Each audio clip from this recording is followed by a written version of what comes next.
manifest need to have time to manifest in, and they need to have space to be seen in. Yeah. So time and space is like the medium of the dream, in a way, one of the mediums.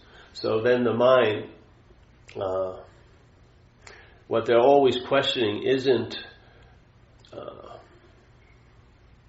what you're looking for. They're not trying to describe what you should be looking for. They're trying to describe how you're looking, so that when you realize it's a format or a structure, then you may be able to, something may happen, and the mind may, like instantaneously, with no time at all, let it go, because it never actually was anything to hold on to. So it doesn't take any time to let it go. There's just a recognition, of, hey, jeez, I don't know how it would feel to you, but, it says, hey. And then a possibility that was being manhandled by the format, like instead of the possibility of being free, I will be free is the possibility, which will be dictated by how the format sees freedom, which is it's as an object to it that has to be reached by some action, let's say. I think that's a fundamental flaw, you can use a path to express what you are, but I don't think you can use a path to find out what you are. I believe that everything is a path in a way that it can express what we are, but to use a path to try to find what we are may not be wise in a way. At least, like in Buddhism, if you ever read Buddhism, they have the basic model, the conservative model you hear of Buddhism, the Four Noble Truths, where they talk about, everyone is in sort of like a malaise or a sense of dissatisfaction or disquiet. Something's not right. Some they call it suffering, but it has dukkha is the word they use in the old language, and it means a lot more than what we think suffering is. It means just like a malaise, a dissatisfaction. Let's say an irritable restlessness of discontent. The mind's agitated, and it's trying to seek relief from the agitation through agitation. You can't do it. It just doesn't work. So even when it has an idea, what would be really peaceful and serene, once it arrives there, it doesn't make it peaceful. It makes it into something to be concerned about. When's it going to leave? How can I fuck this up? You know what I mean? That's what it does. So you can't use agitation. You can't use activity to find stillness, because that would be activity. So you can't get out of the conundrum of the system. So the system of selfing, or the way our minds hold things and grok or understand things, or how we embrace things here mentally, can't recognize what's so. They're geared to recognize what seems to be so. And so you can't. It's sort of like there's a sense of two-ness here, subject-object, and in a way, just like you can't use the Buddha to seek the Buddha, you can't use two-ness to find oneness. You can't squeeze two-ness into oneness. There's no room for two-ness into oneness, and oneness isn't even the point. I don't believe there's oneness either, to tell you the truth. I don't believe there's anything of any kind of sort. But it's very difficult from two-ness to noneness. So you go, okay, two-ness to oneness at least. And they're even saving you more time. They just say, just not two. Don't even think of oneness, because it's just going to drive the two-ness of the formatted mind crazy. Because now it's going to try to use two-ness to get to oneness, you know what I mean? How can I, the separate subject, find unity with all there is? But I want to find it as the separate subject. So I want to have an experience of unity. But I don't. Unity isn't an experience, it's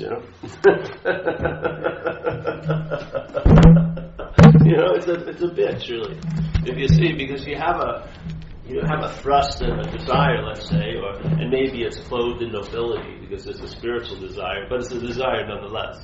And you're being thwarted, And so let's say in spirituality, there's like a code of acting well, where you'd want to just fucking rip people's throats out, really. But you just sit and take it, basically, because you're a spiritual person. You know what I mean? But you're just really frustrated as hell. Because somebody keeps talking about they're okay, and you don't feel like you are. and you're wondering, what do they have that I don't have? And they keep telling you they don't have anything that you don't have, and that really pisses you off. And it goes on and on and on and on. So then, instead of sitting with one person, you keep shopping to find the one person you can sort of come to terms with, whatever. But there's still the hope that they're going to do something for you. As if they have a special propensity that you don't.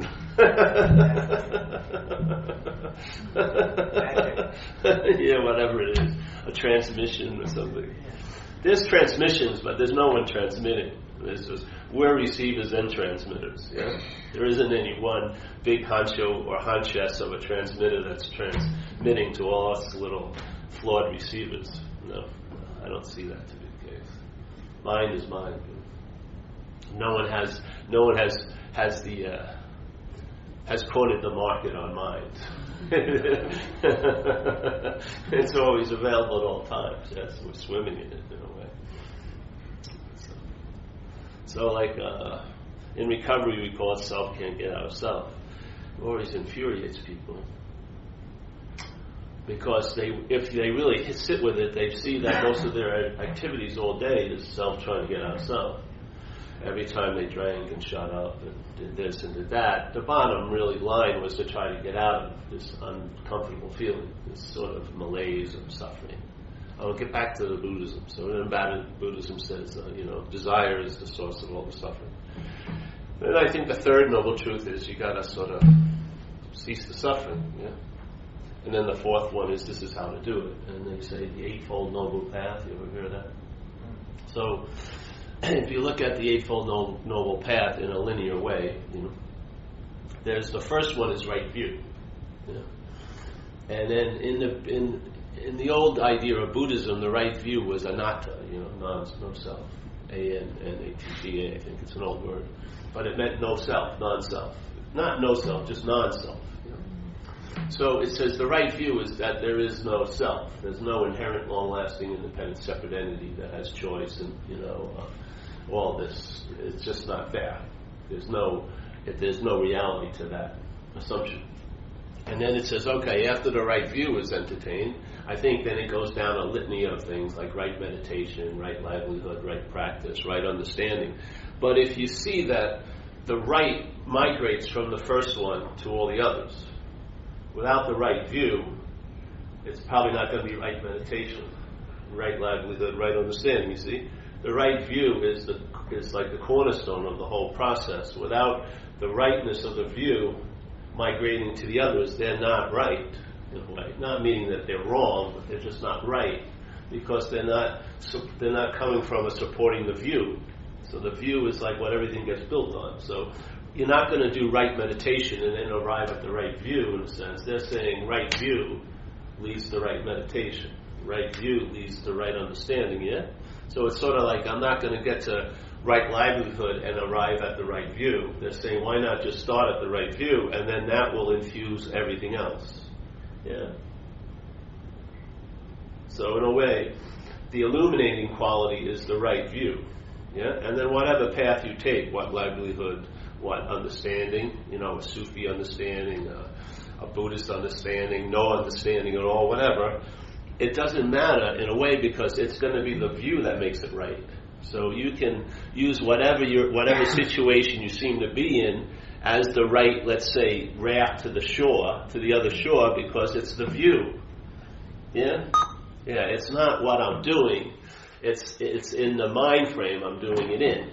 If I'm doing it in the sense of that there is no person or doer, then that's a free action in a way. It's not fly paper where the mind's going to get glued to it because it thinks it's the doer of that action, which is going to react as a lot of thinking about guilt or shame or pride or something else. There's going to be a huge mental reaction to every action if it's held as you're the doer of it. Yeah? And the same thing, right livelihood, if it's your mind in selfing holding it, there's going to be a lot of opinions of what about wrong livelihoods. You're going to be judging a lot of people and yourself about a wrong livelihood, yeah? So every without the right view, every action, every understanding will basically just agitate the formatted mind have opinions about how it's doing, how it isn't doing, how they're doing, how it should be, how it once was, how I want it to be, on and on and on and on and on. It's sort of like it just attracts. It's just like the word "my," you know. The word "my" to me represents a bridge from conditional mind, which has got a lot of fucking ideas and beliefs, and conditional takes on things that knows nothing about, really. Yeah? And yet, so let's say a thing called a spiritual life comes by, and then you feel like you've gotten interested in the spiritual life, and that so now you go, well, this is like my spiritual practice, or my spiritual life. That my is like a bridge for this huge army of old ideas and beliefs and conditional concepts about spirituality and who's practicing spirituality and how you should be practicing. Down to download in all the activities that are framed in that spiritual life. Yeah? It's not the spiritual life that's bringing you the meaning. You're giving it all the meaning it has. Yeah? And that meaning, and it's not you, it's a you that's sort of the conduit for the meanings to come into that practice. It's not you. The feeling of it all is it's you, but it's a you.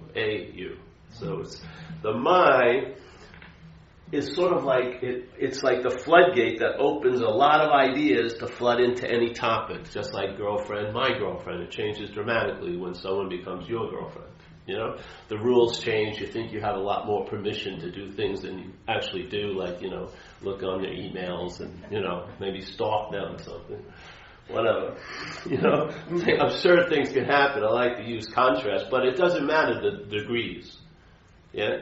You use it to express, like, or paint a broad picture, but a little bit off and a whole lot off is the same thing. It's off. Yeah? It doesn't matter how much degrees it is. It's just 1 degree of separation is separation. Yeah? It's not like I'm getting closer not to be separated because I'm only at 1 degree of separation. It's a lot better than 6 degrees of separation, but you're still in the state of feeling like you're separate. Yeah? It doesn't matter if you really feel like you're separate or you're really a tiny little bit separate. It's still the same. Yeah. Yeah. The mind just riffs on degrees here.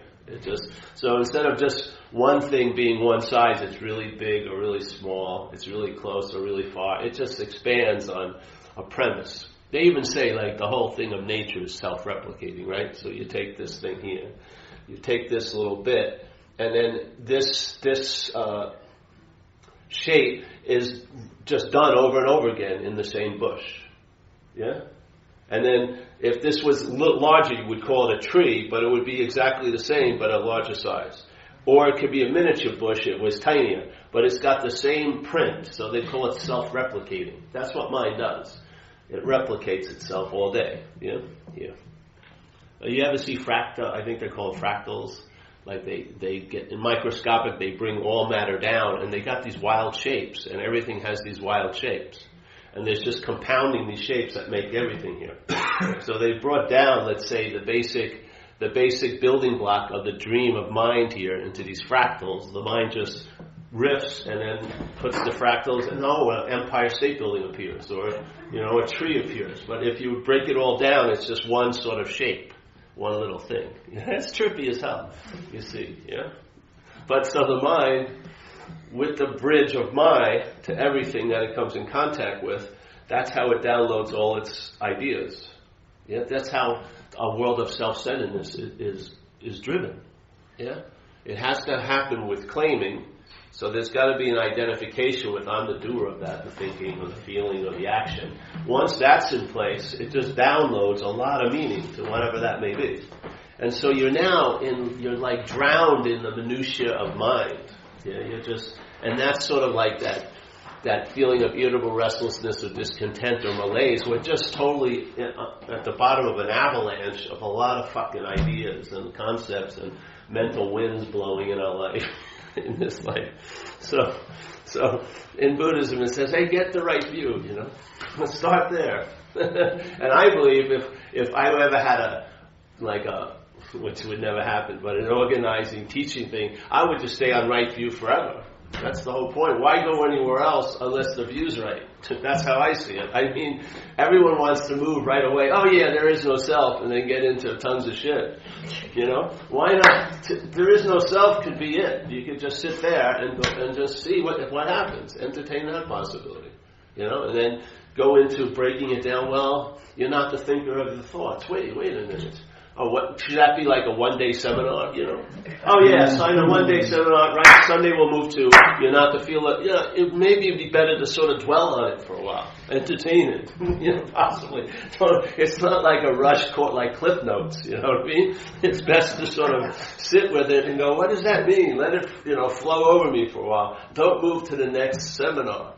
Yeah, if you hear something that sort of moves you, let it move you for a while. Don't immediately go to another class to sort of increase the movement. Let it take its own course, because it's going to have a lot more impact.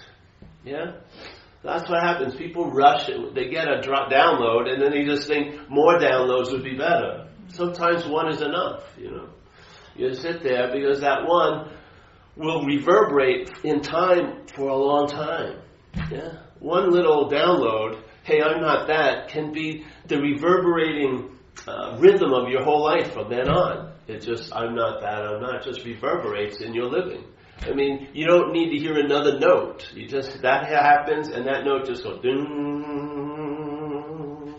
and the mind just follows it, and it just goes on and on and on and on and on. And now it's moving to a different tune.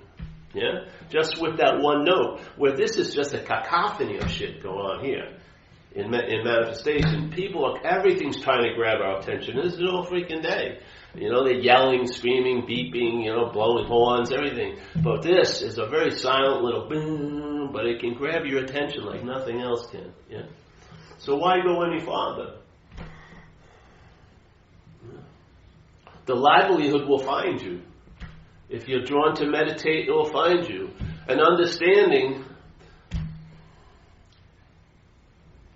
can only be useful when you're sharing with others, because you'll be rooted in a vision, which is much higher level, I feel, than an understanding. Right livelihood, all these things, you'll find your seat assignments. Those things will become obvious to you. But I would say the obviousness comes from the right view, having that corrected. Yeah. So that's the whole idea about this message, is say, hey, how can you get to the right view? I don't like the approach to keep talking about the right view. Let's just question the wrong view, in a sense, if you want to call it right and wrong.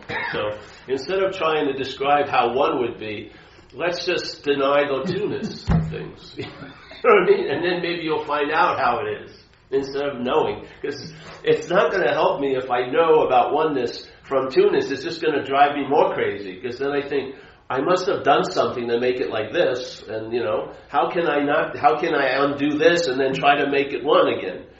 Yeah. How else are you going to think about it? If someone says all there is oneness, but your experience is, hey, it pretty sucks that much every day, you obviously are probably in self-centeredness, and you're going to find yourself had something to do with it sucking. Yeah? So now you're going to have guilt about the two-ness. So some people, it's best not to hear anything. Just the two-ness, just live with the two-ness. But then they hear about, there's oneness, that fucking just invalidates them, and they feel shitty. So I tell them, don't come to these meetings. Some lady just said, my friend's wife said, hey, she gets really agitated when she comes to satsang. Don't come. Fucking cook today, whatever. Read a book. Go to a movie. It's better for you. This isn't for everybody. It's just an invitation. If it hits someone, the invitation is, you're going to run with it. Yeah? Have faith in mind. That's what we're going to read today. Faith mind. What does that mean? Well, because we call a traditional aspect of mind, or let's say a mental process, which doesn't really promote much faith in. It's always seemingly failing us, yes? So our ability to have faith, in a sense, has been eroded by what we call mind. Yet mind itself is faith, yeah? To have faith in mind itself. So where is this? I think it just screensaver went off. I should just put right back on. Probably lose the battery. There's 2 hours of battery. So. our organization is unbelievable. Oh, great. So here we go. This is a... And then you just... Scroll down here. Okay, so if you haven't heard this is pretty cool. So it starts out with the Great Way. So you know what that comes from. Right? In Taoism, they talk about the way. It's not talking about your way. It's the way. Yeah. The great your way. Your way is the wrong highway. So obviously. So it's the great way. It's not difficult. But there's a disclaimer here. For those who have no preferences. Yeah. So the great way is not difficult for those who have no preferences. When love and hate are both absent, everything becomes clear and undisguised. Now you have to see in this place of manifestation how much role, quote unquote, you have. Yeah? If something, nature is to be clear and undisguised, yet when love and hate are present, you won't see that. Yeah? So your role is where the love and hate are. Yeah? It says when love and hate are both absent, then everything becomes clear and undisguised. Basically, everything is clear and undisguised to begin with. But when there's love and hate present, then they're not clear and undisguised to us. Yeah? See, people talk about the absolute. Okay, there's an absolute, but this is a manifestation. And in this manifestation, this whole talks about the role that our preoccupation with the formatted mind has the ability in time to block us off from what's so. Yeah. It doesn't say that it isn't what's so and then it becomes what's so. It's always so, but it won't seem to be to us. So in a sense, it's not so to us. Yeah? So we have a huge role here. In other words, there's spacious everywhere in this, but who's feeling like they're rubbing up against it all day? So our role is we can be the experiential denial of what's always so in time. It can't happen forever. It's not happening in the reality, but in this dream, you play a huge role. Yeah. It's sort of like there's all this light there, and you seem to be in a mental room, which is the self-centeredness, yeah? And the mental room has very, very limited ways of seeing or thinking or looking. And so let's say that those understandings from self-centeredness are like windows in the wall of the room, which the light has to come through for it to hit the inhabitant, me. And in this situation, a 5-cent paper shade can block out the light. Yeah? If the shades are pulled down, I can be in this little mental room of self-centeredness and will be deprived of the light that's always available at all times. Not truly, but seemingly. Yeah? Obviously. Look at your own life. Yeah? So, in this position, from me being someone in the room, sitting here, the best I can do is to try to find a way to get to the shade and lift the shade or punch a couple of holes in the shade and at least get a little light, yes? In this thing. So I'm basically still the main player in receiving the light. It's up to me. If I don't leave the room or leave this chair, or if I don't find someone who can lead me from this chair to the shade and tell me how to pull the shade up, I'm not going to have any light. So in a sense, I'm playing God the whole time. The mind, the conditional mind's playing God with what you would call God, the light. Yeah. So this God's a bigger God than the light, because I can deprive myself from it. I've got these mental shades pulled down, there's no light seemingly coming in. And yet, in this condition, I'm apt to buy any artificial light that comes around, Sign up for this, 8-year course, and you'll be a little brighter after 8 years, whatever. And you'll buy batteries every year and whatever, So, okay? What happens if you entertain the right view that you're not this long-lasting, independent, separate entity, the doer, the mover, the shaker, the alpha and the omega? You're not even in this chair. You're not even in this room. Yeah? And then you would entertain the possibility you're not there. Where would you probably find yourself? Right where you've always been, in the light. So now you would see the window, but you would be seeing it from the light point of view. You would see the shade, and the shade would have no ability to stop you or or cut you off from the light, even though it's still there. The shade would be there, the window would be there, the room would be there, the seat would be there, but you wouldn't be there.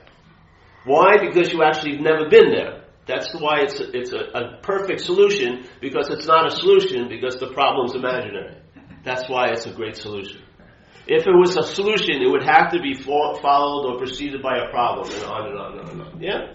But in this case, it's an imaginary mental condition we're taking ourselves to be in that causes us to be deprived of the light, and we're needing the light, and we're actually looking for it in all the wrong places, basically. Relationships, money, whatever.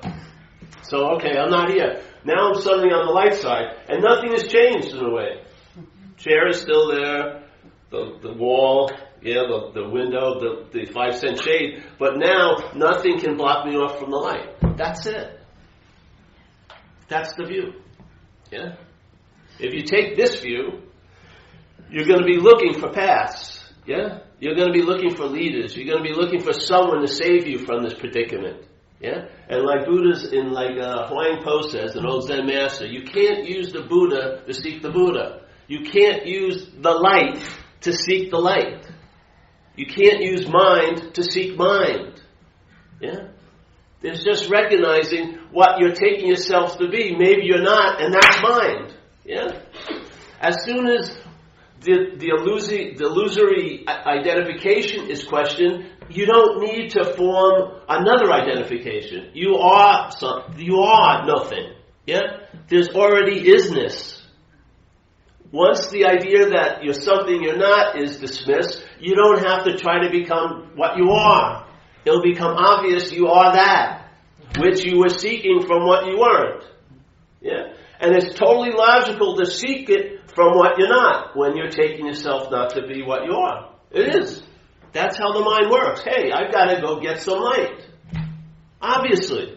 If you believe you're deprived of something you most necessarily need, you're going to have strategies and self-ambitions and will to try to get that. Yeah? But we're always thwarted because the dilemma isn't what we think it is. The solution to it is it's an imaginary condition. And therefore, it isn't even a solution. If you see it's imaginary, where would there be to apply a solution to? That's the good news. Because the solution is still in the realm of problem, solution. Oneness is still in the realm of one and two-ness. Yeah? How do you get a sense of two-ness from a sense of oneness? How do you get a sense of oneness from a sense of two-ness? But none of them elicit a sense of zero-ness or nothingness, do they? Yeah? Nothing. You don't bounce from nothingness. You can say nothing to something, yeah, in a way. I guess you can. But sort of nothingness has a great sense of neutrality. Yeah? It doesn't lend itself to too much comparison. Every time you compare it to something, you actually emphasize something, because you can't have any idea of nothing, can you? You can only think of it as the opposite of something. But you can't describe the qualities of nothing. You can only describe them by saying it's not something. Yeah? That's the beauty of it. The same thing, that's why we say it's not two-ness. We don't try to describe oneness or whatever. We just say it's not two. Because we know the qualities of two-ness, yeah? We know how it feels to be in a sense of subject-object. And then we know cold and hot, close and far. We know all the distinctions or the polarities of the energies that are appearing here. We have an intimate knowledge of that in a way, in our gut, because we're living as it. So to question that I'm not two is it. Yeah? Once that's hit that I am not that, that's that. Yeah? Then if the mind's wherever it's going to go, you'll be on a need-to-know basis. You'll find out. Yeah? There's no path to set because it's not going to follow any path. Whatever it does is the path. Yeah? How it's expressing is the path. It's not that its expression is defined by a path. The expressions define the path. Yeah? How do I just hit this one? Oh, that lights it up. Well, this is going to be very progressive today. I usually have it printed. Yesterday you mentioned about the mind reflecting that mental process. Yeah. Kind of stuck in a loop. Yes. Your meaning, I don't have access to this because I'm stuck in this loop. Exactly. And the beautiful news is you're not stuck in the loop. That's the solution. Yeah? There's a loop, but the feeling that because there's a loop, I'm stuck in it, that's the inference of the mental process called selfing, yes? So there is a loop, yeah? And that infers there must be someone in the loop. That's what it does. That's the logic of conditional mind. When there's a seeing of an action, it believes there must be an actor. If it can't say it's you or me, it'll say it's God. There's some divine thing doing all this. It's always a someone, a noun somewhere that's directing and causing all these verbs. Yes? It's just a flawed logic of the conditional mind. So every time there's a thought, it initiates a sense that I'm the thinker. Yeah? And the thinker, that's the mind to all the thoughts. Yeah? So now the thoughts become receptacles of conditional meaning. Bing, bing, bing, like it says in the Course in Miracles. You and I are giving everything all the meaning it has. Yeah? What are the vehicles for those meanings to hatch here? Is thoughts. When they're happening in your head or feelings, a meaning is injected into those feelings from the conditionality of mind. Yeah? It's like a giant library of like mental winds that are seeking manifestation, but they need to blow through you. Yeah? So you facilitate that by everything that happens, brought to us by conscious contact, a feeling or a thought, yeah? That's brought to us by conscious contact. It's not brought to us by you or by some thought-making factory. It's brought to us because there's an awareness of it, yeah? So it's brought to our attention because we see it. Let's say with thought, we see it in a sound way. You hear it, yeah? And it's in a language, yes? So the thought is like the receptacle. The mind gives meaning to the thought through the identification as being the thinker, yeah?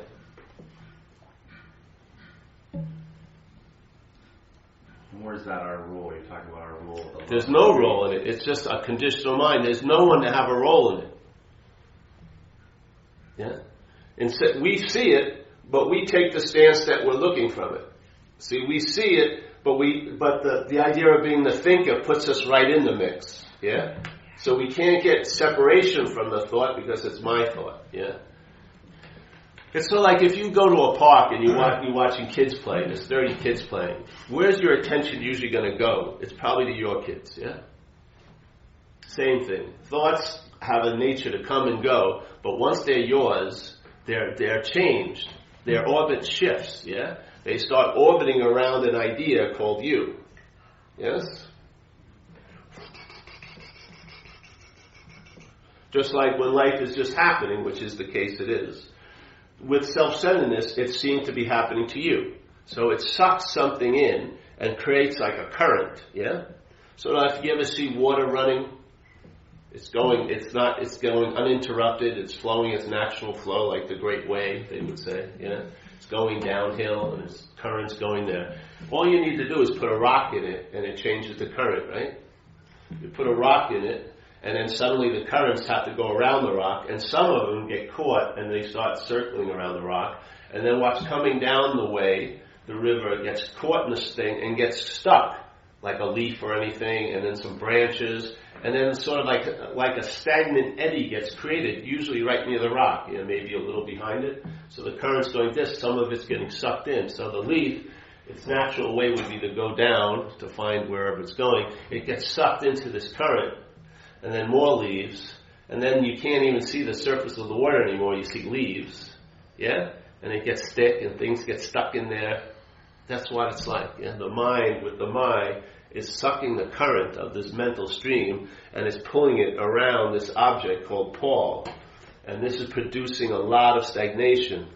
Things aren't flowing well, yes? What you call neuroses and mental illnesses and all this shit's happening, yeah? And the point is, not to bitch about, oh, look at what life's doing to me. All these fucking leaves are coming into me all the time. If you just remove the rock, the current would correct itself. Yeah? It's only producing this certain current because the rock's there. Yeah? So this mental idea that you're this stable, long-lasting, independent, separate entity is producing an effect in the manifestation. You're producing an effect here. Yeah? You're pulling in things into your own orbit. And then you're bitching about the closeness of all your little moons and planets, and you wish, why the fuck are these things driving me crazy? Because there's something to drive crazy. There isn't any driving crazy without a you to be driven crazy. If you take the you or the rock out, there can be driving crazy, but it won't be you. It'll be totally different. Because driving crazy is something that happens here, for sure. Tons of currents are going. Tons of them are streaming all day. But you change the whole stream by putting this idea that you're a solid, long-lasting, independent, separate entity, the doer, the thinker, the feeler, the haver. Yes? Once you start playing that role, a lot of unintended consequences come about, yeah? Things come and become barnacles on you, yeah? And a barnacle needs a solid thing to anchor in, yeah? So try to pull the barnacles off a rock. It's very difficult. But if there ain't no rock, there's no barnacles, yeah? They need something to anchor in. Everything does.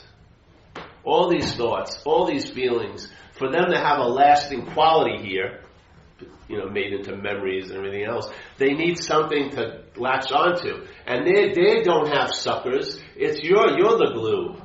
You're the mind. They're just moving the way they move, yeah?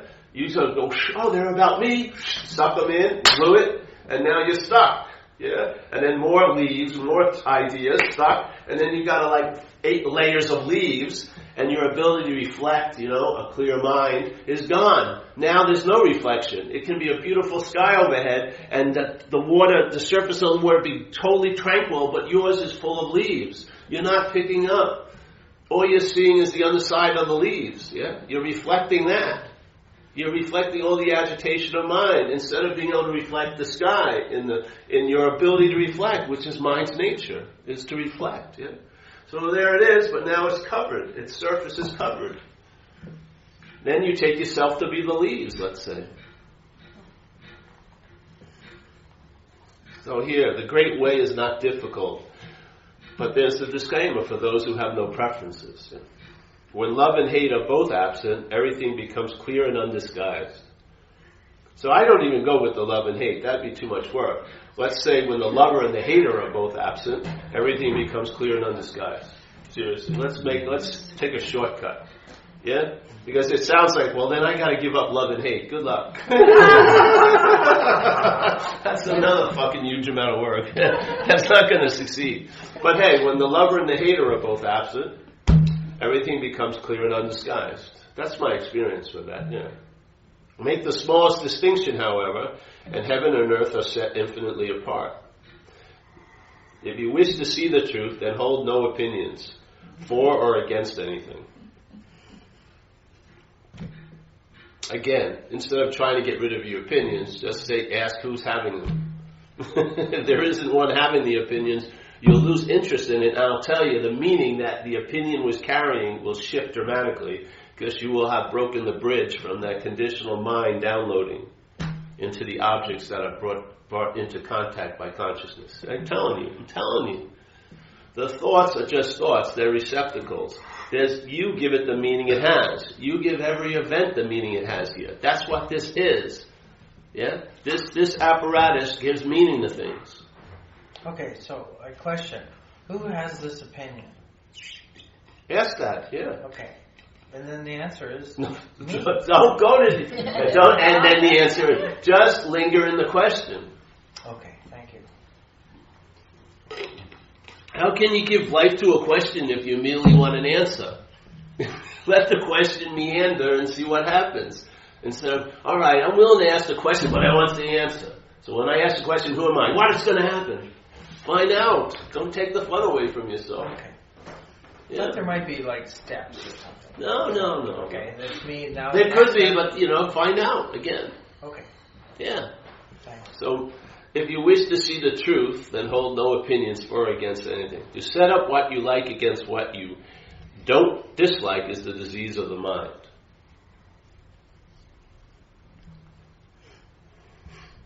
When the deep meaning of things is not understood, the mind's essential peace is disturbed to no avail. So what in Buddhism, what would you think the deep meaning of things is What is the deep meaning of things in Buddhism? That they're essentially empty, yes? They don't have a lasting, independent, self-generated quality. They're appearances, yes? So when the deep meaning of things is not understood, the mind's essential peace is disturbed to no avail. The way is perfect like vast space, where nothing is lacking and nothing is in excess. Yeah?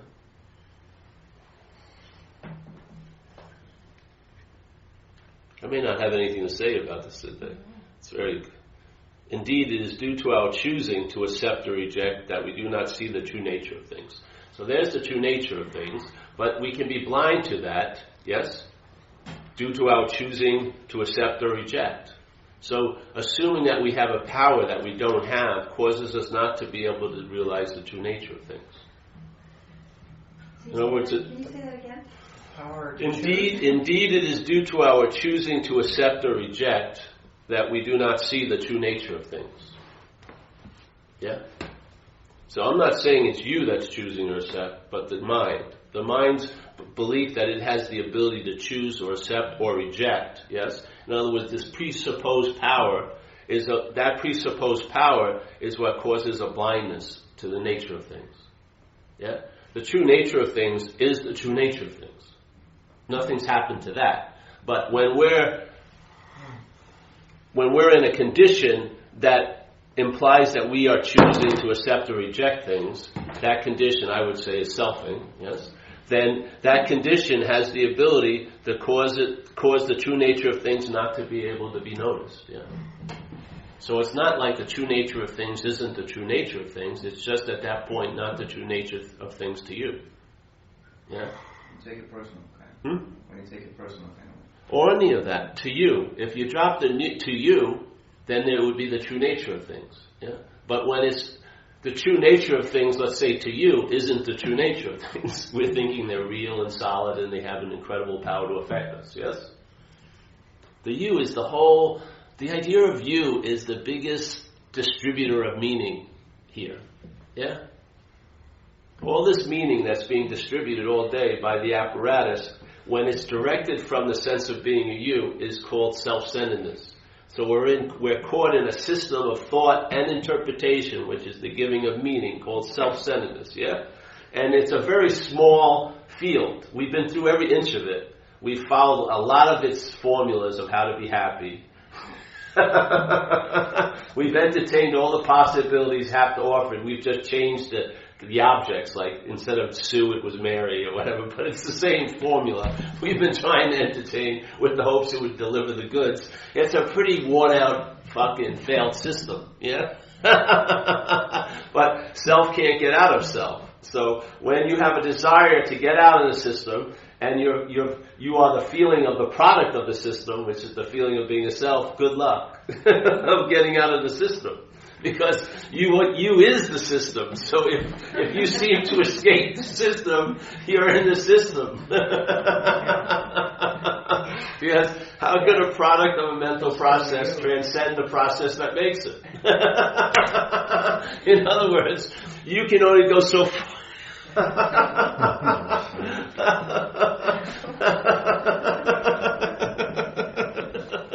We're going to try to save you time, bro, really. Because here you can save time. You can. Because time has a very strong influence. And we're trying to save you time, you know? You can learn from one blade of grass, or you may have to roll around millions of them. But you can get the whole message in one blade or 8,000 blades. That maybe the best thing we can do is save time.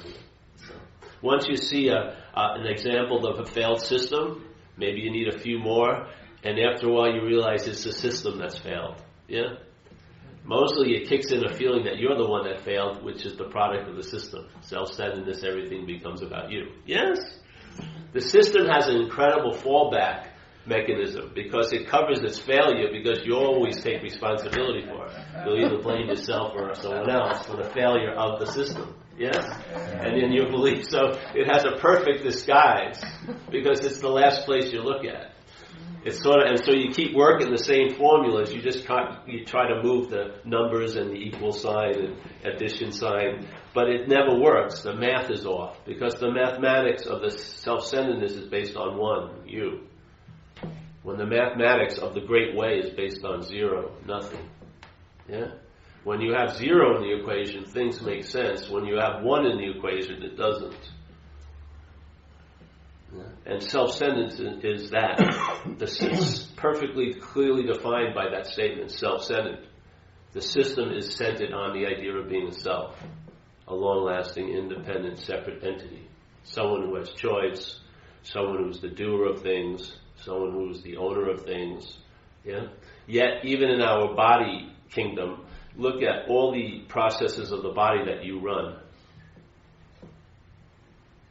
Yeah, the only thing you have any say in it, the only big process of the body that you have a little bit of say in is the breathing. It's half voluntary, half involuntary. All the other major processes are involuntary. Yeah? The big shaker and mover hasn't even been given the control of its own car, so to speak. It's like the big dad won't give you the keys. Realize he'll be fucking arrested for drunk driving or something. So you get to breathe. All right, you can breathe.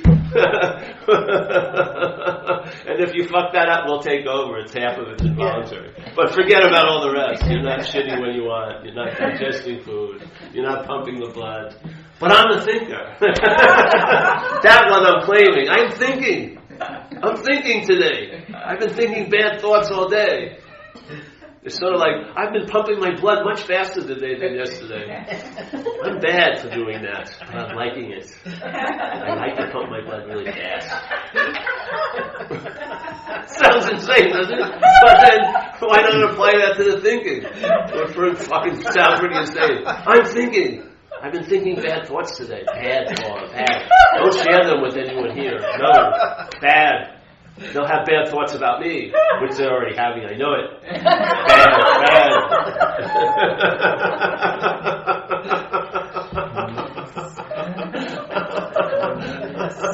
Yes. All right, I'm going to use affirmations. I'm going to affirm some good thoughts. Great, it may work, but you're having 70,000. Let's say you use 15 affirmations, and the 69,890 something other ones that are going unnoticed are saying, fuck you. I bet you're going to feel like you're fucked mostly. You're going to be trying to swim against a very heavy mental stream. Yes. I'm okay. No, you're not. I'm okay. No, you're not.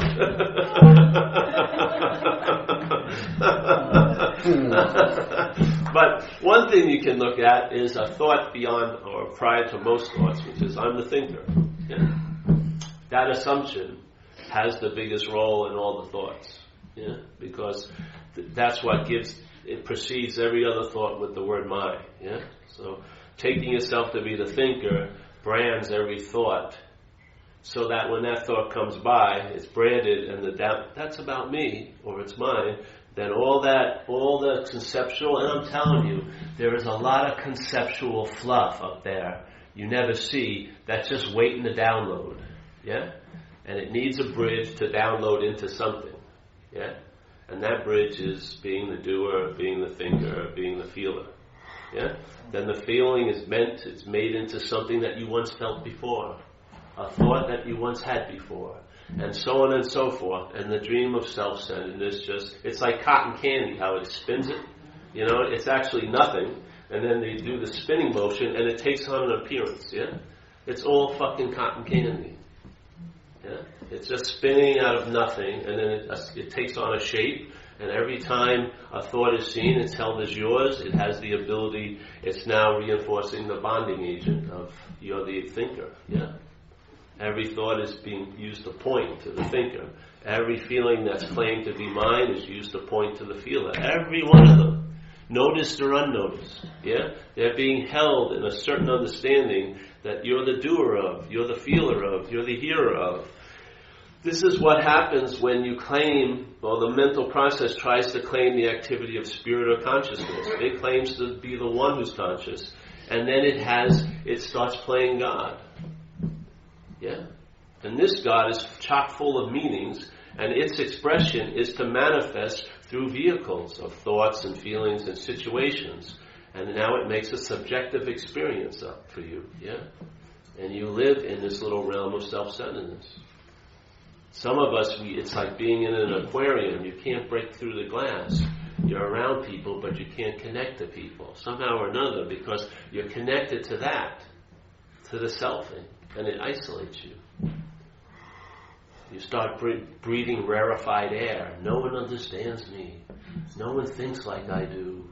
No one's done the bad things I've done. It's it's unbelievable. It's like a casing of terminal uniqueness forms, and therefore no one can help you anymore because they don't understand. I'm special. I'm specially fucked. And so that's what happens in AA. I went into AA and I had terminal uniqueness. It was a basic, ongoing spin, really. And I sat in these meeting rooms and people were sharing, and I was listening to them, and I was really surprised about how did they get my thoughts, How did they get my feelings? How did this guy from Canada get my feelings? I thought I was the only one who felt that. And then this guy shares it, and she shares it, and then, wait a minute. And then I had those special heinous acts I'd done that no one did, and someone blurts out they did the same thing, and I'm like, what? And then I realized, how could they be my thoughts if so many people have them? Yeah? How could they be my feelings if you're having them? How could they be my reactions to life if a lot of people are reacting the same way? And I got a very big leap. Hey, these are alcoholic thoughts. My whole life has been interpreted from an alcoholic point of view. That's why it's very familiar to their interpretations. And then I realized, hey, I don't identify with who you are. I identify with what's taking you over. Because we're laughing at the same fucking things. And the quote-unquote normal people would come into the meeting and they'd be aghast about what we're sharing. But everyone who's been living under that yoke of tyranny, of that extreme self-centeredness called alcoholism, would identify. We'd go, yeah, I did the same fucking thing. I did that. Because we were taken over by a mental parasite.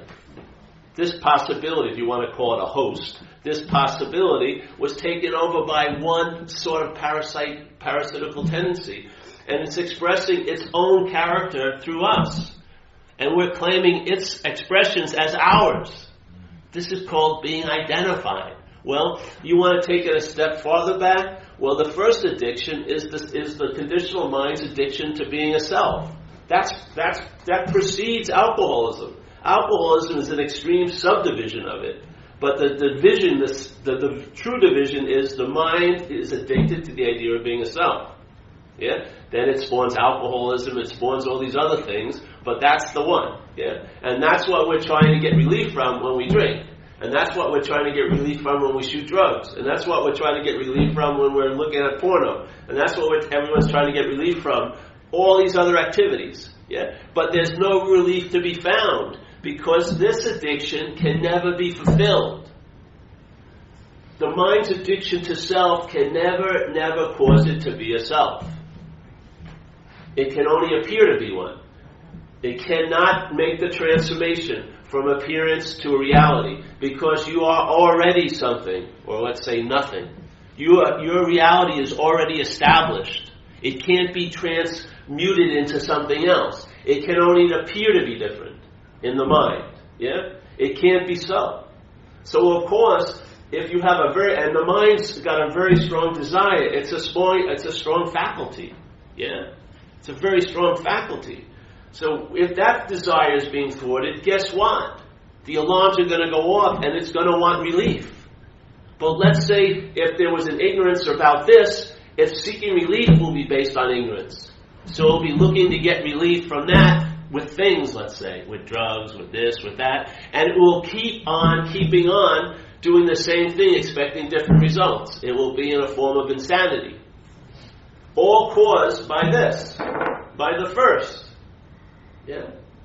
If you want true relief, you can't go to the third or fourth knot. You need to get to the first knot. When the first knot loosens, it affects all the other knots. If you loosen 16 and 12, it's not going to affect the first knot. The first knot has a thread that runs through all the others. It's what set up the possibility of knots. Yeah? When this knot seems so, this knot seems so. This knot seems so, this knot seems so. When you realize this knot isn't so, it doesn't make that knot seem so. But when you realize this is not so, it makes all the other knots seem not so. Yeah? That's its quality. So here it is. None of this rope, this line, has never been knotted. It only appears to be knotted, and when it starts appearing to be knotted here, the appearance grows in reality. So the 5th, 6th, 8th knot, it seems realer and realer and realer. And we want more and more relief. And if it doesn't look like we can do relief, we start shooting dope or doing other things.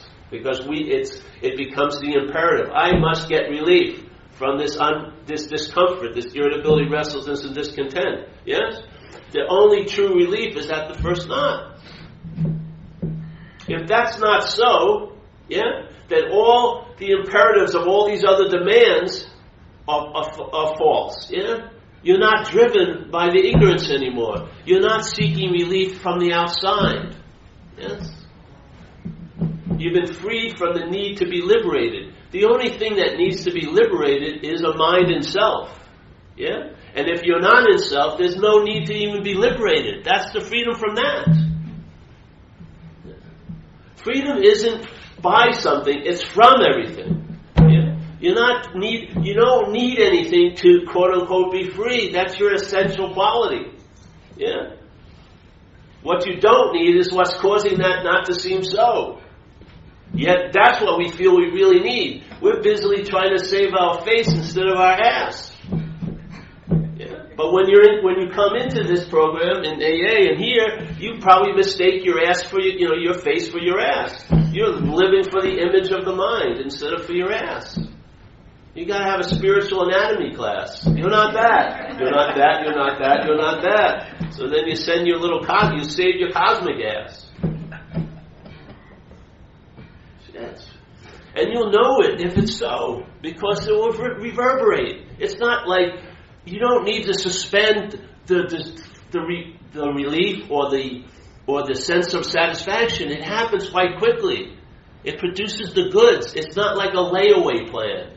Oh, this can be so, but you've got to purify for the next 5 lives. Fuck that.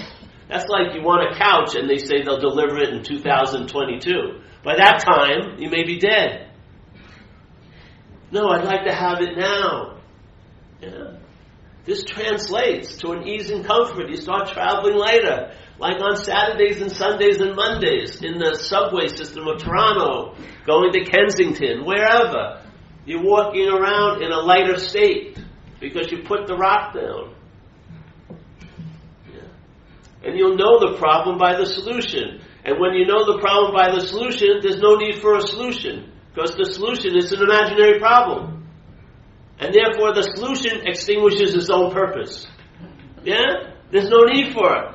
It's temporary. Hey, study the problem, like Dogen said, a great Zen master said, hey, the study of Buddhism is the study of self. And to study the self is to forget the self. That's what happens. Yeah? When you start studying selfing, it distills to one pertinent point. I'm not that. Yeah? All you see is the pointing. The mind gets dissuaded from making the leap. It doesn't make the leap. And now what gets emphasized is you just see all this pointing, but what gets emphasized is the seeing, not the seer. That's the implication of the pointing. The seeing is what reveals what's so. Not when there's the sense of a seer, that's the product of the pointing. Yes? That's all it's attempting to do. You're the doer, you're the seer, you're the one. No, that desire cannot make it so. It's the mind that makes the leap. All the pointing goes, I'm the one that's pointed at. Bang, bingo. Now you're the reference point. Now you're hit to that historical blip on the little screen of time, and now a story about how things were, and a story about how things will be is how your mind remembers you. It thinks about you somewhere else in the past, it worries about you somewhere else in the future, and you're remembered now. Because what's so has to be remembered. What's not so has to be remembered. What's so doesn't need anything. It's so, yeah? It's sowing. It's being right now. It's on right now. But what isn't so, to appear so, must be remembered. That's the mental faculty of memory. It's remembering you. So every day, the obviousness of just being on is forgotten by the remembrance that I once was really much more on than I am now, and I'm really hoping I can use this moment to get much more on later.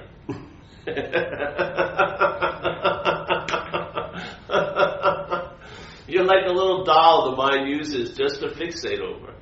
It's not truly identified with the body. You could give a shit about the body, as you noticed, haven't you? If you ever did drugs, I'd be shooting a lot of, once I was doing like 3 hits of acid, and then my mind came up with a great idea.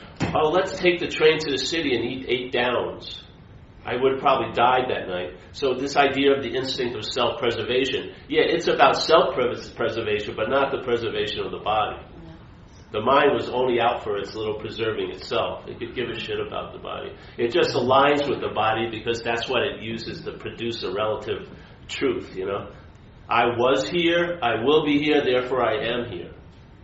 Yeah? Isn't it the case? It remembers I was here, and then it thinks about I will be here, and then it just makes this crazy assumption, then I am here. Yeah? Just as I'm thinking I was there, just as I'm thinking I will be here, I am that here.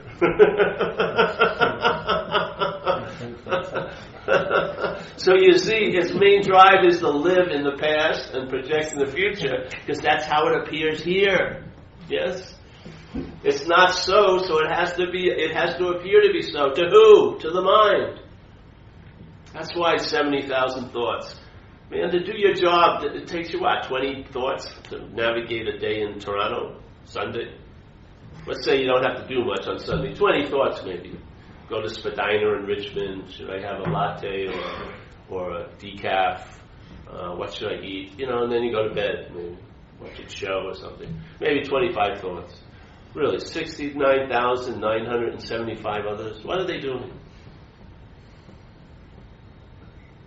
If they were just to be practical, you probably wouldn't use 70,000 thoughts your whole life.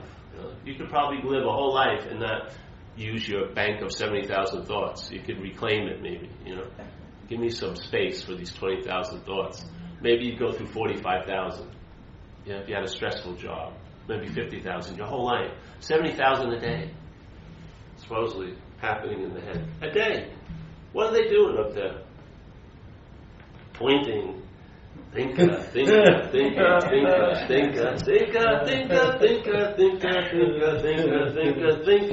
Then an action is seen, the habit comes over to the action. Doer, bad doer, boo, do, guilt and shame. Then feeling, feeler. And then I once felt it, and I'm afraid I will feel it. So what's the mind going to do? It's probably going to break down. All right, on that. Fuck it. I give up the kingdom of heaven. Fuck it. Let me move to Hoboken, New Jersey. I'm ready. I am a loser. I'm never going to get what I want. I'm never going to be happy. But I'll just trudge along. That's what we do here.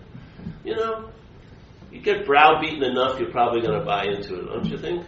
All your ideas, all the sense when you were a kid are gone. You've given the wonder and awe has vacated. You don't have wonder and awe anymore. When you see a little kid and you hide it behind a corner, you go, and it laughs. And then you do it 30 times, it still laughs every time. Or a Labrador, you take it to the beach. You can throw the ball till your arm falls off. And its tail is going just as crazy the 800th time than the first time. Us, we see something, I've seen that before. Oh, fuck, that's boring, You know what I mean? Where's the wonder and awe? Where's all the ability to see the beauty in things? It's all been so dismissed and fucking vacated, It really has. We've lost the whole... We're not even near the pulse of life. We're just basically... We're like a death cult. We're like in vertical coffins with wheels. We're just rolling around, I'm so afraid of dying because you've never been alive. Yeah? If you haven't been alive, you'll be scared shit of dying. You really will. If you haven't really been alive, if you really don't know what life is, you'll be scared shit of dying. You will. The mind will be petrified of the idea it's going to miss out on what it's really totally missed out on. So this is, I don't know, you feel it, this sense of being on right now. The mind says it means me. That's an interpretation. Just sense the onness of life. It's pulsating through us right now. Being is occurring. Manifestation is occurring right now. We're right at the pulse of it. Yeah? Maybe sense it. You have the ability. You're conscious. Yeah? Consciousness is bringing about all of this contact. Why can, like Buddha said, when you see, see. When you hear, hear. When you feel, feel. When you taste, taste. When you touch, touch. How simple is that? Just to acknowledge, instead of the seer and seeing, acknowledge the seeing. Instead of emphasizing the hearer and the heard, which is what the conditional mind does, maybe let the emphasis of the hearing occur. Yeah? The smelling, not the smeller and what was smelt, but that, yeah? When you say that we're vertical coffins, do you mean... That's a nice statement, I like that. Yeah. Vertical coffins. Do you mean you? No, in this case, you. Okay. No, a you. Do you include yourself? Is this what I'm asking? Or are you in wonder and awe? Is that your... I'm not, no, but there's wonder and awe. But I'm not in it, no. Why? There isn't one. Pardon? There isn't one. There isn't one what? There isn't an I to be in it. I'm not here in a sense. Oh, yeah. Seriously, Yeah, yeah. It's a cliche, but it's true. Yeah. So where's the wonder and awe then? What's... There doesn't need to be a you to have wonder and awe. That's the good news. Okay. See, we believe there must be someone to be there to have wonder and awe. Who says that? Just the system of self-centeredness, looking out for itself. Okay. Yeah. So you were talking about, the state that we're generally in, which is kind of like boredom and all that kind of stuff. That was your... And you said... And as a comparison, you were saying there is wonder and awe, like that we're missing out on. Yeah. Okay, so how can you experience wonder and awe if you're not? You know what I mean? Find out. Because you've been experiencing wonder and awe because you are not. I didn't follow that. There doesn't need to be you to have an experience, yeah? I'm not sure. How would I know? Well, there again, then ask. Just find out. Just maybe ask this question.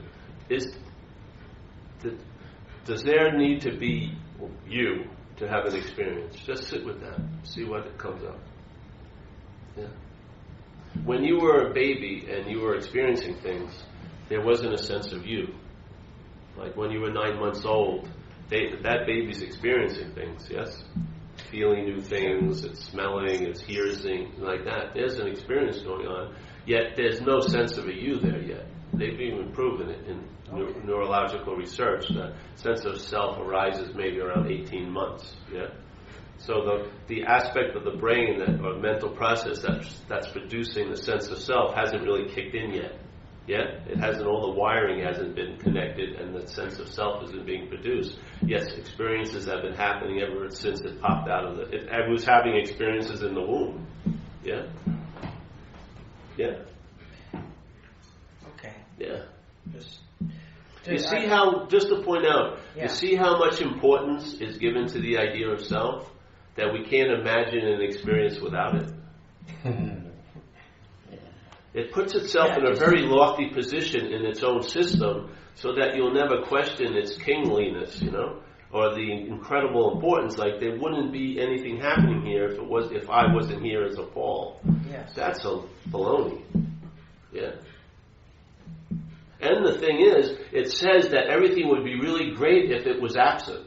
Have you noticed that? Yeah. So it even claims a huge amount of power by it would be really great if it was absent in one's life. Yeah. The fact is, it's inherently absent. It's not if it's present or absent, it's if it seems to be so to you or to the mind. Yeah? That's where the root is. It isn't the idea of self, it's the belief in the idea of self. Yeah? The mental process is going to produce the idea of self. That's what it does. Just like your blood is being pumped and your heart's beating.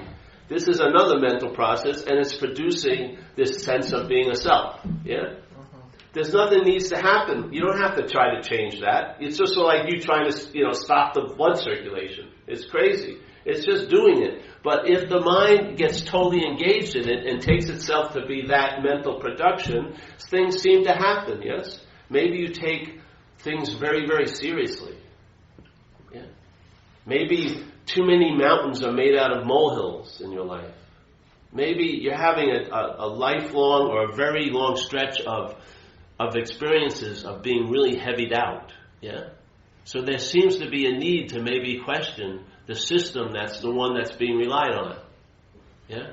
And I'm saying the system that's being relied on is called self-centeredness.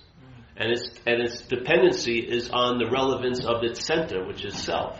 We're just questioning that. We're not trying to extinguish something that isn't so. We're just trying to question that activity because it seems to have got all our attention and interest. Our attention and interest getting absorbed in self-centeredness, one of its effects is the lack of wonder and awe. That's what happens. A lot of the absences that are happening in our life are caused by our obsession with self. Yes? It's a very greedy parasite. It sucks a lot of life out of us, yeah? Our inability to stop and, let's say, smell the roses because we're just enslaved to the idea of time, that we have to get somewhere and do something to accrue value and this and that. We have all these so-called demands on us all day, and then we don't think we have the time to take a breath or to say hello to someone or be concerned about someone else. We're too busy by our own concern about ourselves. These are all like symptoms of the disease of self-centeredness. Yeah? And there's countless more. Look up in the book, look up in the dictionary the word self, and then it has a hyphen, and they have about 90 attributes after it. Yeah, 90 or 100 in some dictionaries. I never did it, but I think if you would weigh them, there'd be maybe 10% on what you'd call the positive side, like self-love and self-this, and then like 90 cents like self-immolation, like putting yourself on fire, self-destruction, self-hate, you know what I mean? They have a lot more on a certain other side, you know what I mean? It's like a bad bargain. You know what I mean? I got a little chance for self-love, but I'm probably leaning towards self-immolation, self-destruction. Oh, that sounds great. I want to live a theme of life called self-destruction all day. Sabotaging everything, kicking the love out of my life. But I'm right, all this. Come on. If you felt like there was an option, not a choice, because it's just the mind. Yeah? If the mind entertains, hey, I'm not that, yeah? What my mind did, this is what exactly happened. I was trying to practice all this shit, doing all this stuff, working, trying hard to get free and trying to get better and clearer and detached and all like that. Then I heard this message. And the message was, hey, bro, you're not that. Yeah? As soon as my mind entertained, hey, it may not be that which needs to be free, which needs to get better, which needs to have an advantage, which needs to feel love and all this. If maybe I'm not that, right? The next thing my mind did, the next thing was, hey, I can be free of that.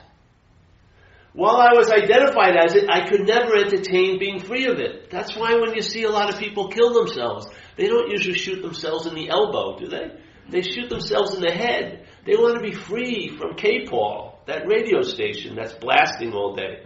Yeah? They want freedom, but they can't separate. Yeah? So they have to take the whole enchilada out. They got to kill what they call themselves, the body, so that they get relief from that. There's a better way. You can entertain you're not that and then be free of it. Yeah? With everything else going on as it's going on. You don't have to commit suicide or spiritual suicide, whatever other kind of suicide. You can just forget it. Because all it is a giant bunch of activity that's used to point at a phantom you. If it ain't you that they're pointing at, you'll forget it. You'll lose interest in it. And without the light, the show isn't going on. The show needs your light, your attention and interest to illuminate it. It's your energy that's causing the sense of bondage. Yeah? If you stop participating in that the bondage is relinquished. The light, it's like that projection of that image based on the strength of the light that's projecting it. You're the light. You're the light that's making it seem so real. It's not the movie that's great, it's the audience. You're captivated by the presentation of the mental process that a life all about you. You're captivated by it. It's like being in a porno theater. You know, Steve doing Dallas and Dallas doing Steve all day. Yeah. We're stuck there. We want relief, but we're like stale jujubes and the smell is weird in this theater and, the popcorn sucks. But we can't seem to leave. We're just entranced. Oh, it's about me. I am a real fucking loser. Yeah. It's incredible. That's why they call Buddhism. It's called the cherishing of self. The mind loves what it's making. Yeah? It's not that it can't disengage, it really doesn't want to. Yeah? What only worked for me was dropping in a possibility, and I wasn't even looking for that possibility. Someone just told me about this meeting, I went to it, and the possibility, the one possibility I needed to hear was dropped in, and that was, in a sense, I'm not that. You don't need to be beholden to that, Paul. Stop trying to improve that. You're never going to transcend that. You can't leave an imaginary place, Paul. It's not going to work anymore. And so I was left with all the failed devices, and I thought that's what I was. The composition, the comprising of all those failed devices, and it all failed. It was like my pants dropped, and I didn't pull them back up. It was like walking around downtown with my pants down. I had no idea. I had all my spiritual identification as being a great meditator. Phew, meant fucking nothing, All the incredible sublime understanding. Phew, nothing. It meant squat. And I just sat there, and then my mind reconfigured over a new idea. It crystallized in a different way. Hey, I'm not that. Instead of crystallizing all around the idea I am that, it started to reconfigure into another crystallization. I'm not that. And then what happened? Its ability to reflect was retrieved. Instead of reflecting agitation, it started to enjoy peace of mind. It started to reflect the clarity of mind, and it's an incredible, bright, clear clarity. And the translation of it in this action figure life was traveling lighter on a broad level. Yeah. And so I could trace back the problem from the relief that the solution brought. Yeah. The solution, I'm not that, brought a relief that actually informed me of what that was, that I'm not. Yeah? And I could see the structure and the mechanism of selfing. Now, maybe you may not agree with my take, but it works for me. Yeah? And that's the only take I can share. So, it wasn't about studying the truth, it was seeing the falsity of the format, the two-ness. The sense of subject-object, me being the subject and everything else being objectified by this false subject. How am I going to see the forest from the trees in that condition? How can I sense the present if I'm only sensing my presence as this? For this to be the presence has to seem to be absent to me. You can't work it any other way.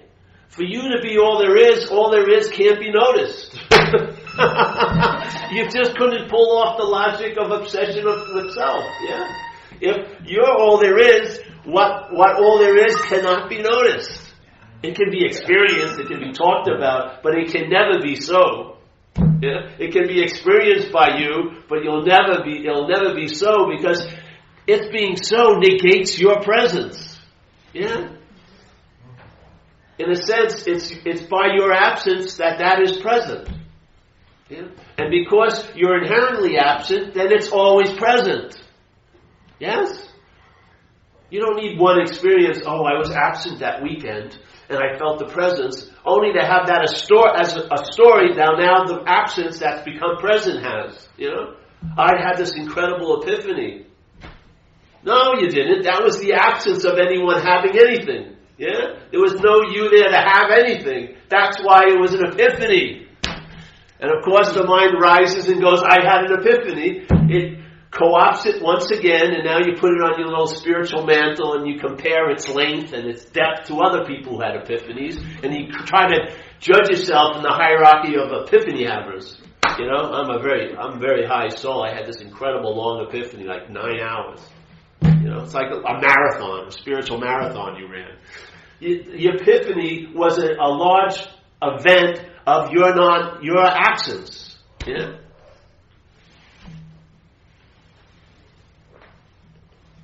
Not to be claimed by your mental presence, but to be left there as a fucking free sample. So that the mind can go, wait a minute, if it was so then, why not now? Why does it have to be segmented into little pieces? Why can't I just expand it to a state? Why isn't this always seemingly always so, if it's always so? Why isn't it always so, if it's always so? Yeah. Don't underestimate mind. You can know the whole ocean, like they always say, by one drop. One sense of the ridiculousness of this formula called selfing can show you the whole mechanism. Yeah? Because all it does is self-replicate. Every way, its whole logic is just replicated. If you see the one nugget of its logic, you'll see the whole insanity of the system. Once it's revealed, the emphasis is on the seeing of it, and I would say you are the seeing of what you're not. You are that. You are the seeing. Yeah? How are you going to describe the seeing? You can try to describe the seer, but there's no way you can describe seeing because it's happening. There's no point where you can stop and try to describe it. You'd be missing it if you did. It's happening. There's just seeing. Yeah? There's just immanence manifesting. Now. And we are the expression. It's manifesting right now. Like St. Francis says, what's looking is what you're looking for. Right now. Yeah. And whatever now it is, it's the same. What's looking is what you're looking for. It isn't like only this now, and there's going to be a special now later. That no, it's not really that case. It's what's looking is what you're looking for now, comprising all nows. Yeah? It's the same thing. Using mind to seek mind will not work for eons. No results will occur. That's forever. Yeah? Light can't seek light. Mind can't seek mind. Buddha can't seek the Buddha. If you see the Buddha on the road, kill him. Exactly. So instead of trying to find something to reflect, just sense the quality of reflection. Why are you seeing everything that's arising?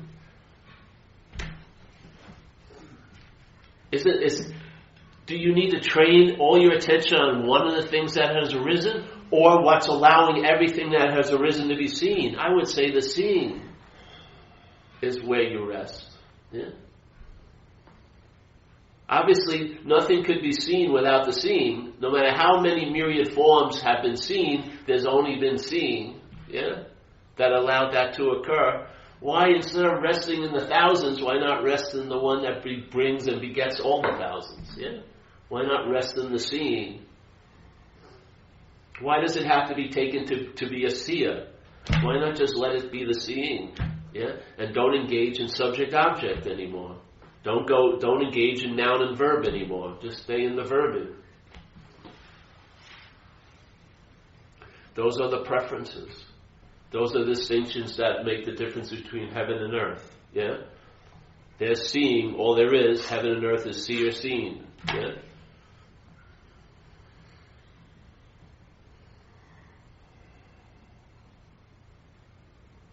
It's not an effort. It's just a recognition. Yeah? Seeing, not to. There's a recognition in that. It can't be quantified or said or spoken, but it can be lived. Yeah? Which to me is a lot more valuable than anything else. Yeah? You're not walking around going not to all day. You just see it. Yeah? Yeah? Not to goes back to the original subject-object, you and that. That's what it does. This gets negated, that's what happens, yeah? You don't have to negate male and female. It all leads to the negation of subject-object. That format of aspect or of mind that makes nothing into a seeming mythical one, but the application of a practical two-ness all day, yeah? So bingo. Paul, Yeah. to go back to the I am not, in a simplistic form, I'm not the hater doesn't make me the lover, the liker. But it takes all those emotions out of play, all those feelings, right? And that's why you're a little lighter. Well, it takes on what it does, it extracts the meaning that your mind is giving to all those emotions. The emotions are emotions, they're coming and going. But what we're usually dealing with is a lot of meaning that's been given to them. Yeah? And that's what happens when they're held as my emotions. So then that can graduate, right? Well, it has to. Yeah. Just like in recovery it says, the disease is progressive, so is the recovery. Right. The recovery progresses. Yeah. Let's say the mind's entertained something. The entertaining is in timelessness, but its manifestation is going to be in time. Yeah? So it can appear to seem like it grows over time because manifestation is defined by time and space. There's got to be some space for something to happen in, and there's got to be time for it to happen. Yeah? So the timelessness is of mind, but the expression sometimes is drawn out into time, obviously, yeah? So you do get it like instantaneously in a way. No time. It's not like you get it because you are it. Yet the getting of it may pan out over time. Yeah, it may seem to get deeper or whatever like that, expansive, because that's manifestation. That's the joy of it, eh?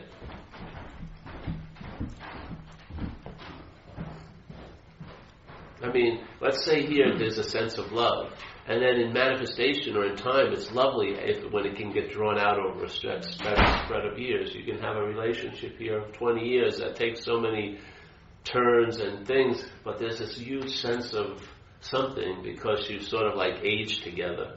Yeah, that's a lovely quality. So there's the time of love, and then added time to it. It takes on all these different looks. What's wrong with that? Yeah. This isn't about saying fuck you to the manifestation. The manifestation is an expression. Yeah.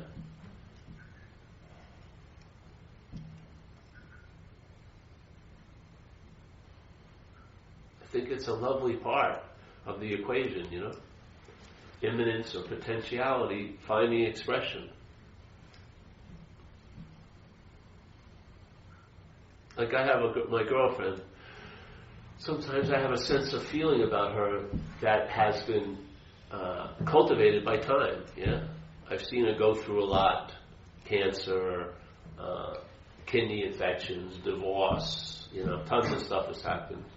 And just to watch her live through that has brought about a huge feeling of I don't know how to put words to it, but it wouldn't have been there the first day I met her. It sort of grew in manifestation through time, and it's actually exquisite. It is. So I see mind and mind alone, and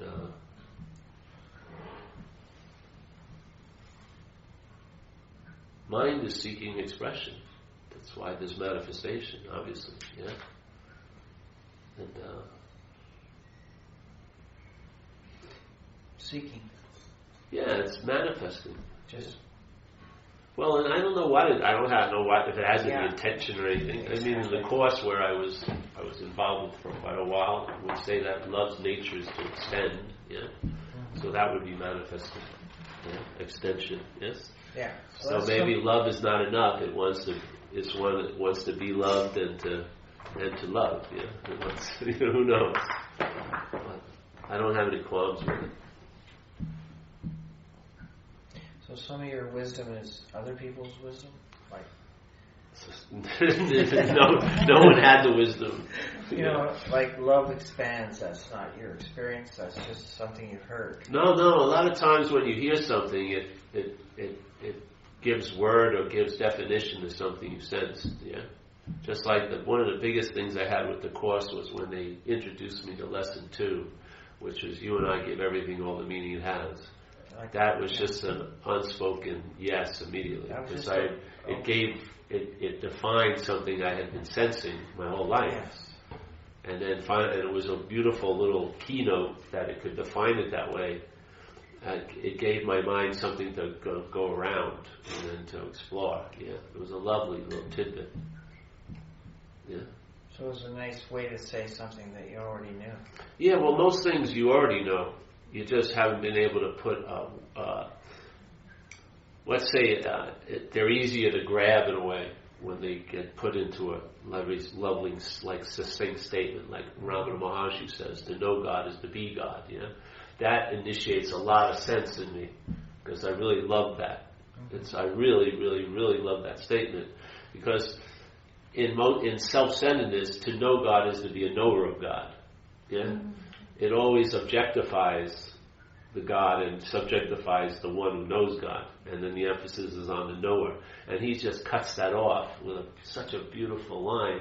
To know God, yeah, is to be God. Oh, shit. I wasn't signing up for that. I wanted to be a knower of God. Yeah, it's much safer. I know, but he's saying that ain't the way it goes. To know God is to be God. Yeah? What are you going to do with that? Not much. You're going to find out. The only way that you can have knowledge of that is to find out. That's, to me, true knowledge. Knowing is something that's not worthy to stand on, because you can be convinced of something mentally and 5 minutes later be unconvinced. But when you find out about something, it's quite different. It can lead to a point of convincing, which means to believe with certainty. And there are absolutes. Even in the ideas of principles, there are absolutes. Yeah? And when the mind can fit itself around an absolute, that is an incredible sense of reliability there. Yeah? Because usually the life here is constantly moving, yes? Yes, no, close, far, a lot of knowledge. So some people really believe something, then someone counteracts that, and that whole belief edifice drops, yeah? But to believe with certainty isn't based on ideas or understandings. It's based on a vision, yeah? Knowing prior to knowing. Like, closer to your breath, you know?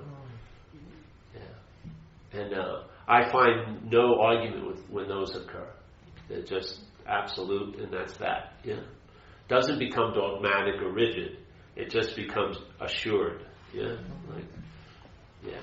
In manifestation. It's already assured, but it can be assured in manifestation through you. In other words, you can walk living that principle. Yeah. Yeah. And a lot of the debates are done, and none of that is arising anymore. What if I should have, maybe it's not. No. It's just an unspoken yes. Reverberating. Yeah. It works, I'm telling you. So that's why I come here, I'm telling you. I mean, if you look at it, it has to be practical. It's it has an effect here where the rubber meets the road. It has the possibility to initiate a traveling lighter. Yeah. Because here the possibility of traveling heavy is available. So.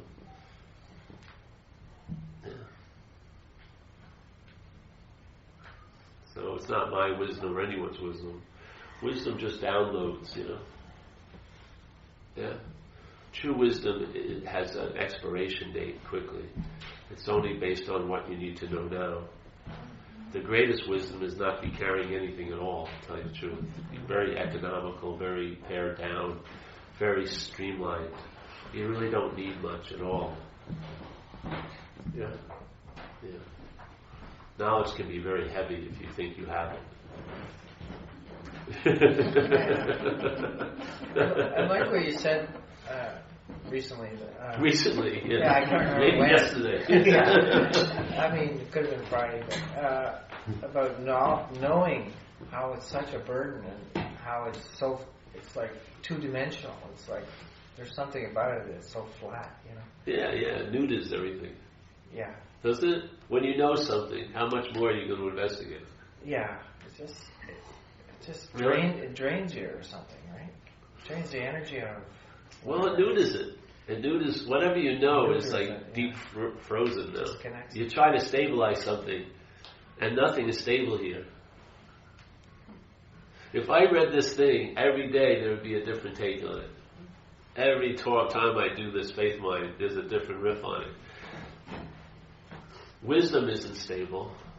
It's flexible and alive. Yeah? It's limba. It's limba. It's not arthritic. It doesn't have any rightness in it. Not at all. No rightness. No inflexibility. It's sort of like the thing they talk about water. It doesn't usually, it would much rather go around things and keep on its way than to go through things, you know, but it will go through things and stuff like that, yeah? Everything is much more flexible. Like sometimes I have a preference to go somewhere, someone says, let's go somewhere else. That preference is given up in a nanosecond, you know? No steam built up, I really want to go there, because it's like, you know, I want to go there. Oh, we can't. All right, let's go this way. You know, who cares? What the fuck? You know, you're able to. There's like a lot of flexibility. Yeah, you're not rigid, dogmatic, or anything. I try to remember what you say. Like Don't do that. Later, you know, and I can't remember. Don't remember what you say. Just let it in. It has nothing to do with what you say. I know. I'm just saying that it sort of proves what you're saying right now. Is that wisdom is like now. Exactly. Yeah. It's not an addition. It's not something that's added on. It's something that hasn't been noticed. Yeah? You are a carrier of it at all the time. Yeah. But you haven't noticed that. So we're trying to add wisdom on, and we have the wealth of wisdom already. Truly. Have you ever met people with native intelligence and then you meet people with book intelligence? It's sort of different. You can combine the two. But there's native intelligence where the mind's just alert and it's like that and it's inquiring and it hasn't been formatted yet. There's a big difference, really. I would think it would be nice to have a little more native intelligence. Yeah? Yeah. There was this local nature group that my daughter was part of, and they have this thing called the art of mentoring or the art of questioning. So they would... So it's a system. So like, if someone brought like something to them from nature, and the question would be, what is it? And so then the guy explained about the art of questioning. He goes, well, what do you think it is? And then what is it? And then he kept questioning, but never giving the answer. So what does it smell like? What does it look like? What does it feel like? How does it sound? And they let them experience it. And he did this with a lady that was like a high executive that wanted to bring their kids to this program, right? And so for 20 minutes, he didn't tell her what it was, but he had her experience it. And then later on, she goes, so what is it? He goes, oh, it's a black walnut. But she had tasted it and felt it and experienced it and lived with it. And so they were just talking about, usually the way systems taught is teacher tells and you accept, but you don't experience. And they just said that people would be much more adaptable if you were finding out or experiencing, or you had these questions, but you never tried to label things. And so this is what you're describing, is this finding out yourself, not... they say that with kids too. If you say that's a tree, then the kid, next time they see it as a tree.